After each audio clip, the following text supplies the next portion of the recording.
and welcome along to the All Guns Blazing podcast, brought to you today in association with our partners, Calio. Respect to Calio. I love their app. You can download it. It's like a calendar app where you can find out everything that Arsenal Fan TV are up to, particularly around the World Cup. We're going to be really busy around the World Cup, unlike a lot of Arsenal players who ain't made it there. And we've also got a couple of these tops to give away. We've been giving away over the past couple of shows. I've got 2 more to give away. The person who leaves the best sort of comment in the descriptions, in the comment section below, you can win yourself one of these Calio high quality tops, all right? So well done to Calio. And what's this guy up to, man? So we're talking about Calio. Milkshake. Right? These guys got a McDonald's bloody milkshake in a... Were you promoting them or something? I'm trying to get paid. Get them out of there. I'm trying to get take paid. McDonald's out of the thing. McDonald's, listen. Plus as well, Come see me, yeah? Milkshakes, coffee, tea, yeah? I don't eat none of your food, but just give me milkshakes. Hook a brother It's not up, good for yeah? you, man. That's not good for you, bro. It's absolutely fine. It's a hot day. No, it's not good for you. You know how much sugar's in that stuff, man? And? That's pure sugar. So what? What are you going to do? What are you turning into? Jamie Oliver? Well, I'm telling you, you know what I mean? Yeah, I am. You know where you can shove that in a minute as well? I'm concerned about your health, man. You know what I mean? You've just, you should be drinking them things, the operation you've just had. Absolutely splendid. Anyway, get it out of our video, man. It's there. It's right. there. It's milkshake. Listen, you know what? So we won this last night. The best overall football content creator at the Football Blogging Awards. The main award of the night, we actually won that. A trophy. Yes. And it's not a trophy for coming fourth. It's a trophy. No, it's brilliant. So, and guys like you have been regular contributors here on Arsenal Fan TV. You've helped us do this. And you guys out there who watch and follow and subscribe and like and comment. And cuss. And have a go. Thank you very much, because, without you guys, there is no Arsenal Fan TV there. And I'm not even patronising when I'm saying that. I'm 100% real about that. So, thank you very much for that. This is for you guys, man. Brilliant. Can I just say as well, that the Football Blogging Awards, Robbie didn't invent it, he didn't buy it, and he didn't create his own trophy to award himself. Is that what people were saying? No, that's what will be said in the comment section. It'll be like, Robbie created his own show so that he could award himself with loads of trophies. So I'm getting in there before they all start that one. Now, I've got a confession to make as well, right, before we get into the show today. We actually done a show last week. It was a very... It was a great show. Yeah. Right? Now, when we was about to put that show up, right, and maybe this award maybe needs to be removed from my man over there. Yeah. Tal. Yeah. Right? Because as we was about now to put the show up, we realised that the audio on it was absolutely terrible. There was a technical fault on it, so the video and the audio couldn't go up. It was too bad to put up. And so we're sorry about that. There was no show last week. It was a good show as well. That was a brilliant show. There's one thing I was asking you about in that show, yeah? And I'm going to ask you again, because... here we go. And a lot of people are asking this, right? And I know, right, it's kind of past a bit, but I still got to ask you, right? What was up with this picture with you and Arsene Wenger? And I want you to caption it, Tal. Put it up on the screen when this comes out, if people can see that. It's my boy. The man that's been slating off Arsene Wenger over the years. Wenger out, banners, having a go, this, that, blah, blah, blah. Taking a picture. Why not? With Arsene Wenger, your arm round him. What's that all about, man? Come on, man. Listen, what you did? He came and asked me for a photo. No, he didn't. Right? And he said to me, right, that he loves my videos. No. And that he appreciates all the hard work that I've done. Yeah, they probably... And he would love to have a photo with me so that he could take away as a memento from his 22 years at Arsenal. I'm surprised he didn't punch you. Yeah. And I'm surprised he didn't get like some of the security and say, yeah, remove this guy from the building. I'm going to address a few things, right? I'm not going to personally insult a certain person because he's not here to defend himself. But if he wants to come and have a one-on-one debate with me, bring it on, because I'll tear him to pieces. All right? Now, we all know who this guy is. You are very, very, very... Listen, you are very, very quick to talk when I'm not there? You was there when I've done my interview. Why did you not pull me to one side and speak to me privately like a man about your issues that you had against me and over my past conduct with Arsene Wenger? Why did you have to try and use Arsenal Fan TV as a platform to express those views? And then when that was stopped by you, because there was no need for him to have done it, he then went to his own platform and carried it on. There was no provocation, nothing whatsoever It's from up me. to him, though. Yeah, no, but there was It's no his need for platform, it. No need for it whatsoever. The only reason why he'd done it is because he got retweets out of it. Because he got in the spotlight for 5 minutes. Simple as that. He wouldn't have got that if he spoke to me privately. I said weeks ago, even on the show last week, which obviously never came out, I explained why I had the photo, why I apologised. Awesome. Shut your face, man. And I explained Apologise why, what? because over the years, yeah, I've said to you, I don't apologise for protests. I don't apologise for banners. I don't apologise for wanting change and wanting him out. But I apologise for some of the things that I've said in the heat of the moment. And I can hold my hands up and I can take, fair criticism over that, and people won't forgive, the things that I've said and whatnot, and that's their right. That's fine.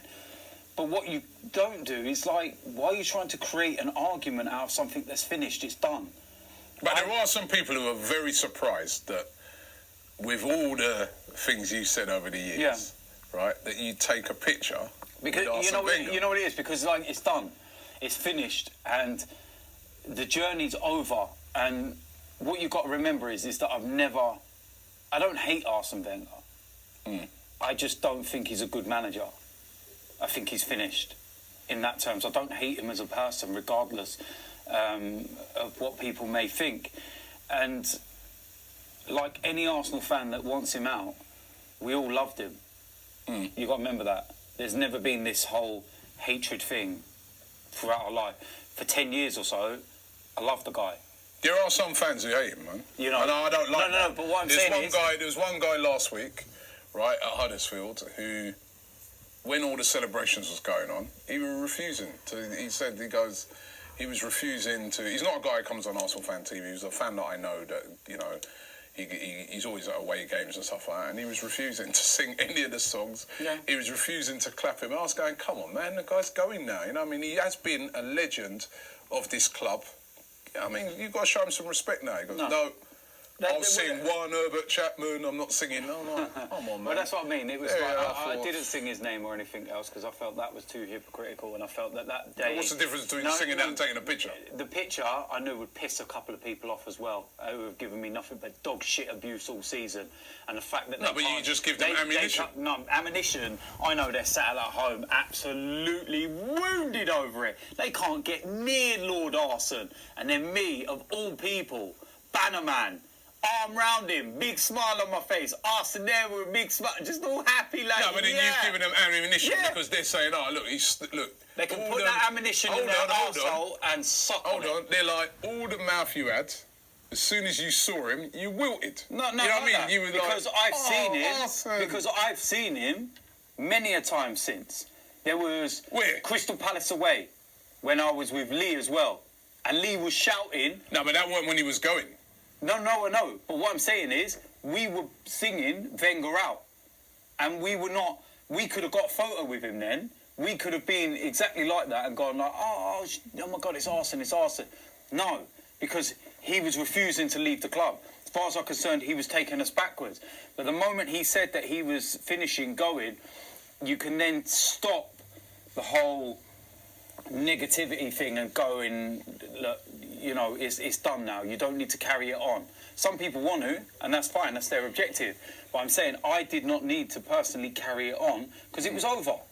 So as the days went on, I look back at some of the good things, and because obviously there was so much on telly and there was so much on Arsenal Online and everything else, and it makes you remember some of the good times and the things, and it makes me think, when I was celebrating in 2004 when we won the league at White Hart Lane, and I think about my oldest son, who was only like nearly 5 years old then, crying his eyes out because it's the first thing he's seen Arsenal win, is his first memories. So for me, a lot of my memories of growing up as well, and my children growing up and stuff like that. It all ties into it.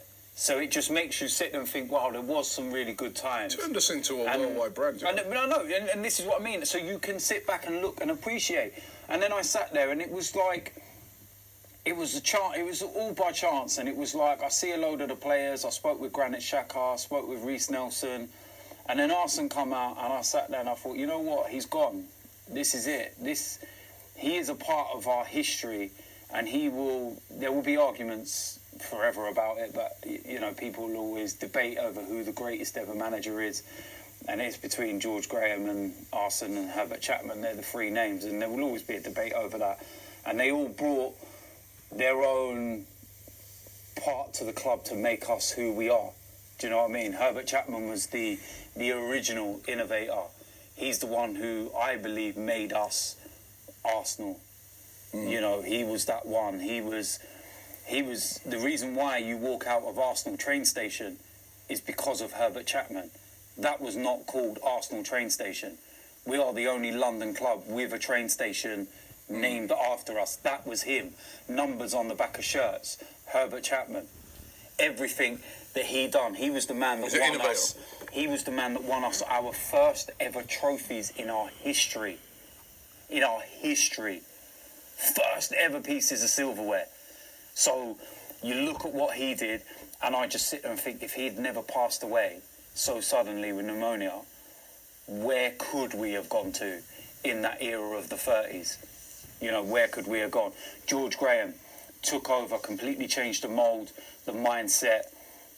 We'd gone 17, 18 years or something like that without a league title, went to Anfield, which is the equivalent of going to City. I'd say a prime Manchester United under Sir Alex Ferguson when they were dominating.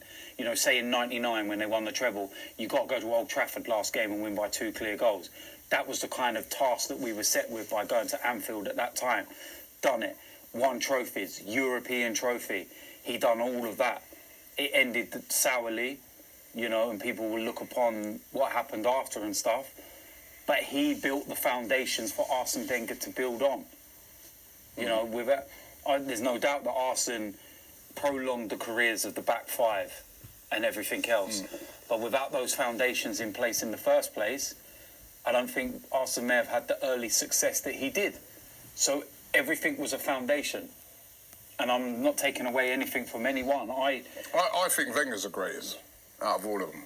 I truly do. I think if you look at what he achieved, I think, you know, the league titles, the doubles, the winning at Old Trafford, White Hart Lane, the establishing Arsenal as a worldwide brand.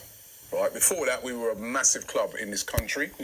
He established Arsenal as a world. You go anywhere in the world, you know Arsenal. I think a lot of that's down to Wenger managing the move to the stadium and with all the problems that came with that and that. I mean, yes, we know the last 4 or 5 years, but I think we're going to look back on this guy and say he was the greatest ever manager. A season unbeaten, that invincible season that Unreal. I can't see anybody doing that for a long, long time. And it was a record that stood for a long, long time. And even we saw, did you see Barcelona last week? Yeah. They've been like, down to the last game. They gambled on their last pre-season, like little friendly game in South Africa. Yeah, but, didn't they? They still had big guns out in that game. But taking Messi out, it just shows, doesn't it? The last game away to Levante, and they were 5-1 down. They were 5-1 down. They fought back, but 5-1 down. They did not do the Jesus, season. Can you imagine Barcelona fan TV at that moment? 5-1 down. Well, they had been gone the whole season unbeaten. But I mean, so it shows you how difficult that is to do, and he done it. Yeah. He done it, and to me, you know, it's 22 years. I know what you're saying. 22 years in charge. I know what you're saying. And at the end of the day, like I said, they're my reasons for the photo. They're my reasons behind it. There was my own personal side of it because I wanted. It was like closure for me as well. And we had a couple of words, and I've not spouted out about what we said to each other. You tell your F off. No, man. He was sound, but he knew full well who I was. He knew full well, and you know, and at the end of the day, it is what it is. We said what we had to say, and I did what I had to do. And if people don't like it, well, yeah, you know what, they can go and suck. And that's as simple as that. And you know, the other thing that I wanted to address, right, on this as well, is because I've seen a lot of people talking about it. Okay, because we've spoke about a certain someone and what went on, and people have said that I got you to cut an interview and stuff like that.